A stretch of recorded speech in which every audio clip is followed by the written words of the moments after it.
আসসালামু আলাইকুম। আপনারা কেমন আছেন? আশা করি অনেক ভালো আছেন।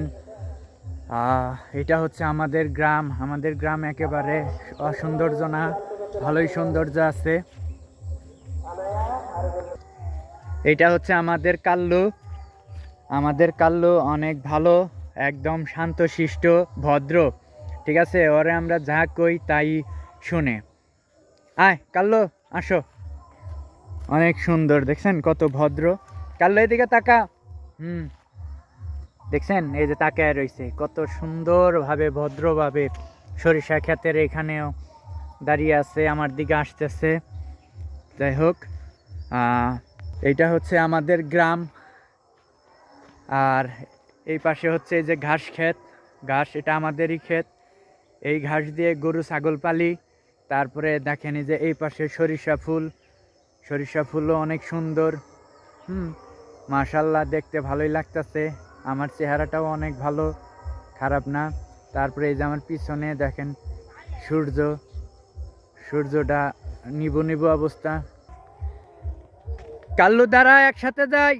তুই আমাকে রেখে যাচ্ছিস কেন? একসাথে যাই, দাঁড়া। তুই আগে আগে যাস কে? থাক, যা, সামনের দিকে যা। আমি যা বলি আমাদের কাল্লু তাই শোনে। হ্যাঁ, ও কালো দেখা, তার কারণে ওকে নাম দিছি কাল্লু। ঠিক আছে, মাঝখানে কিছুদিন 15 দিন অসুস্থ ছিল। আমরা তো চিন্তা ভাবনা করছি যে কাল্লু আর বেঁচে থাকবে না, ও দুনিয়া থেকে চলে যাবে। এত পরিমাণ ঠান্ডা লেগেছিল, আমরা ভয় পেয়ে গিয়েছিলাম। তারপরে কিছু ডাক্তারের পরামর্শ নিয়ে ওষুধ খাওয়াইছি। খাওয়ানোর পরে মোটামুটি এই যে এখন সুস্থ। প্রচুর পরিমাণ মুখ দিয়া কাশি দিছে, হাসি দিছে, পরে মুখ দিয়া কফ বের হয়েছে। এখন মোটামুটি এই যে আমাদের কাল্লু অনেকটাই সুস্থ আছে, ভালো আছে। এই যে সরিষা ফুল, হ্যাঁ, মাঝখানে কাল্লু, দেখতে মাশাল্লাহ ভালোই লাগতেছে।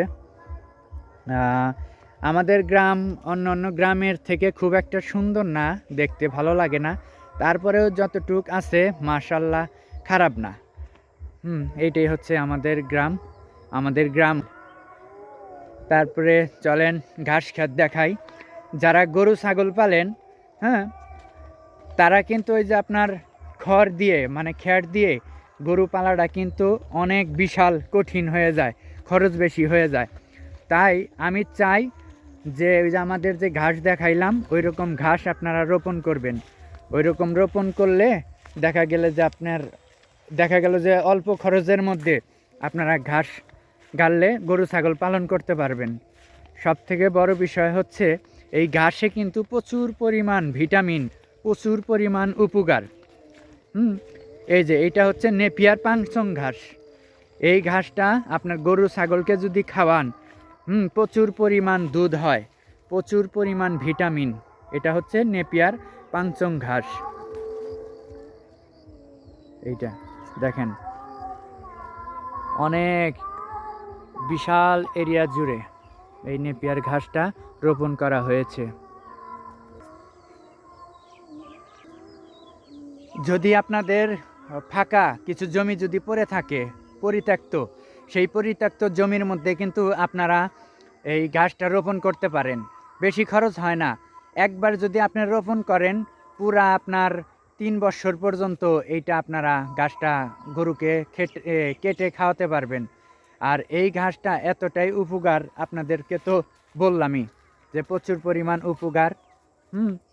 আর সব থেকে বড় কথা হচ্ছে, আমি যেটার কথা বলবো, এই ঘাসটাকে যদি আপনারা একবার পানি দেন, হ্যাঁ, কিছু সার ছিটান। সব থেকে বড় কথা হচ্ছে এই ঘাসটা যদি আপনারা একবার রোপণ করেন, যখন আপনারা একবার কাটবেন, কাটার পরে হ্যাঁ, আপনি আবার 2 মাস পরে কেটে খাওয়াতে পারবেন। যখনই আপনি কাটবেন, যখনই গাছটা কাটবেন, কাটলেই আপনার হবে কি, হ্যাঁ, 15 দিন পরে আবার কিছু সার দিয়ে দিলেন।